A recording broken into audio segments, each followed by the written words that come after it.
Okay, we've got a couple more questions that I'll just quickly Yeah, check. no problem. And they're actually quite specific questions. One's actually, is there any way to prevent scuffing of the gloves? Obviously, a lot of young lads buying their goalkeeper gloves, brand new latex gloves, and latex being as it is, it scuffs. Is there any advice in terms of? There we go. Just wait for them. I will them. So they won't scuff. Wow. Can I put one of these on? Of course you can. Yeah. Well, that is state of the art grip. In fact, I don't know if they're going to go on. Yeah, they will. Yeah. They'll go on. Wow. How long ago was this? Mid-60s. Yeah. That's unbelievable. They won't scuff. Yeah.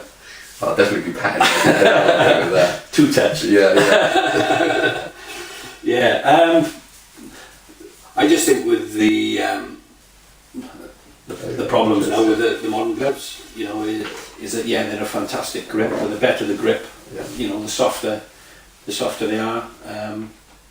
The tendency would be, for me, would be to try and use a firmer type latex for training. Yeah. You know, and keep your match gloves for matches. But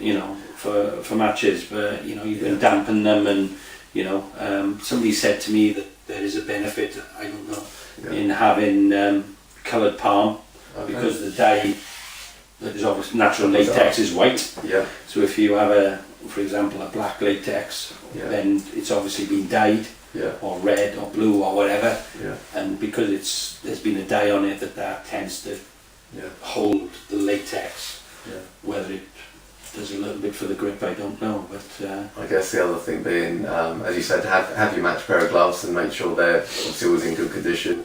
I suppose there's something to be said for training, not necessarily wearing the very best gloves. Yeah, for sure. And almost remember, if you can catch in a pair of gloves that aren't as good as your game gloves, and obviously come game time, I guess there's something in that. I guess something else we asked a lot is regarding kicking and diving to the weak side. So kicking's a big one, obviously at a young age. Yeah. We get a lot of kids asking, basically, how can I improve my kicking? Is it purely just a case of practice? Purely practice, and well, we said earlier on of the importance within physiology of anything, you know, in terms of conditioning or whatever, getting the correct technique. Exactly the same for your passing, for me. To encourage, and especially on the training ground, and I'll do it now with the under 21s, just something simple in the warm up.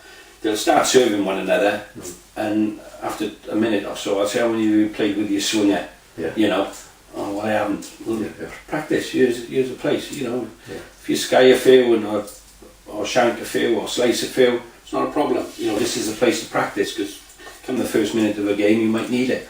So for me, as early as possible, if you can. A tendency for me, especially with young goalkeepers, when people have posed a question to me before, is when they're actually practicing their technique. I don't actually face them up the pitch, so if they're looking at 100 yards of grass, what I do is, when they're practicing, is turn them around, get them to face the goal, so that they're just getting used to hitting short targets, you know, so that they're hitting, even threading a bib, you know, in the netting, so that they're getting used to just striking the ball, and then gradually working further and further back. Now, come Saturday or Tuesday night when they're playing, they're going to have to play up the pitch. But I just think with short targets, you've got a better chance of improving them. And the nice thing is just working across the width of the pitch.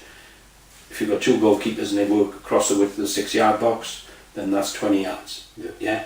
If one of them stays on the 6-yard box, one of them goes to the 18-yard box, then that's 32 yards. If you go the width of the penalty box, you go 44 yards. So they got, just as I said earlier, they got golf clubs. And actually, I'm only playing the 30 yards. So what do I need to do? Well, 30 yards, I can drill it, or I can wedge it. Well, actually, if I want to go 40 yards, I think I need to drive it now, you know, so they get used to their selection, and for me, playing with both feet. I guess this is, again, going back to the modern goalkeeper, it is a case of, there isn't, when I was growing up, and even with Watford in my early days, it was very much, whenever I got it, was kicking as far as I could, so there wasn't so much in that, but like you say now, I guess it is being able to even sometimes curl it, even, you know, chip in, obviously a nice high one or a driven low one, ideally with both feet. And I actually think back, a technique I had to change was when I was a kid, it was always about getting under the ball, getting under the ball, getting under the ball. And then that's not necessarily, obviously at some point the power will come as you get older, I guess. Yeah. So it's not necessarily a case of always getting as much height as you can, but actually getting through the ball and getting that kind of driven fly. Yeah, for sure. And I was looking on the website with Dave Allred. Yeah. And we had Dave in on a course.